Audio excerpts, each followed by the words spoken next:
Heto na ngayon, ang isa sa 5. Ang kanyang panganay na babae, ang 22 anyos na si Zarina Isabela o Ina. Susundan na rin ngayon ni Ina ang yapak ng kanyang ina sa pag-arte. Ipinakikilala si Ina de Belen sa Oh My Mama. Mula ngayon, ako na mamasal niyo. Gaya ng isang nanay, aalagaan ko kayo pagpagpagpag. Originally, yung gumanap sa role niya, si Maricel Soriano. So, sobrang big deal talaga siya. I think naman pag anak ka ng artista, ang inisip ng mga tao, pag mag-aartista ka, dapat magaling ka din. Ayun din ang sinasabi ng mommy ko sa akin. Sabi niya, alam mo, there will always be pressure, pero dapat gawin mong motivation yun to work better.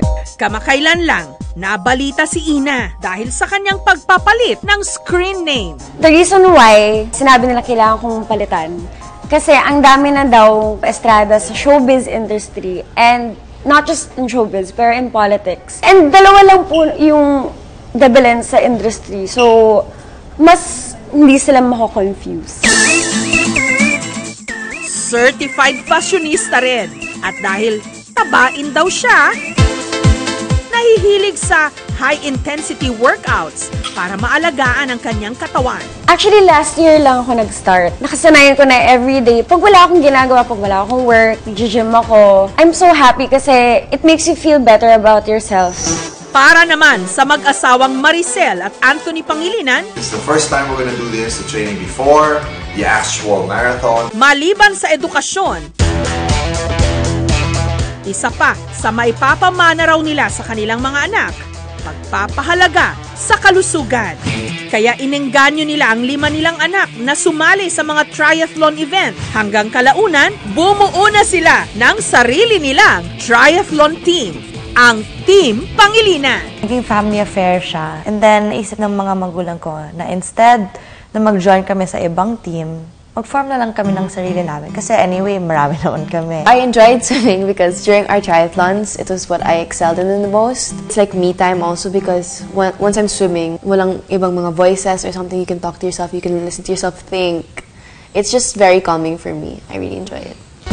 Ang panganay na si Ella, maliban sa pagiging multi-awarded triathlete, soccer at cross-country athlete, may sarili na rin ngayong clothing line na nagbebenta ng active o sportswear na siya mismo ang nagdisenyo. Sobrang perfectionist ako when it comes to quality, functionality, design. For fun lang talaga siya. Tapos, I got serious into the business side.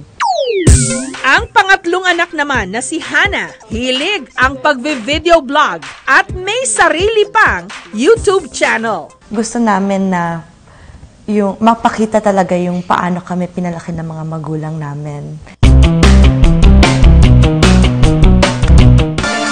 Isa pa sa unti-unti nang nakikilalang anak ng artista ngayon, ang panganay ni na Sunshine Cruz at Cesar Montano. Ang 14 anyos na si Angelina Montano. At katulad ng kanyang mommy Sunshine, nagmomodelo rin. Kunyari, I go to the mall with my mom or with my sisters. Then sometimes people approach us. Ang akin naman kasi, just as long as hindi maapektuhan yung pag-aaral, okay lang. And in time, eventually, kapag na-develop pa siya at mas nagdalaga at wala namang problema sa akin, of course, I'll support her all the way kung ano man ang maging hilig niya at gustuhin niyang gawin. Kahit nagsisimula ng mag-showbiz, hindi naman daw pinapabayaan ni Angelina ang kanyang pag-aaral. Grade 9 na siya ngayon at ang kanyang paboritong subjects, arts at math. Education is my first priority. So, I want to finish muna before, if I plan to enter showbiz, I plan on focusing on my studies first and finishing my education. Aktibo rin si Angelina sa social media. May mahigit 100,000 followers sa kanyang Instagram account. Hilig din niyang mag-upload, pati videoke sessions nila ng kanyang mommy. She's basically a best friend to me. Talagang no regrets ako na meron akong 3 anak at naglalakihan naman na mga mabubuting tao at matatalino, pareho si Angelina. I can say that she's really intelligent, smart, and she has a good heart. Alam mo ba kung ano ibig sabihin nito? Hulog siya ng langit sa atin. Sikat ang kanilang mga magulang, kaya ang lipunan, malaki rin ang inaasahan sa kanila. Kaya naman sila'y nagsusumikap din na gumawa ng sarili nilang marka.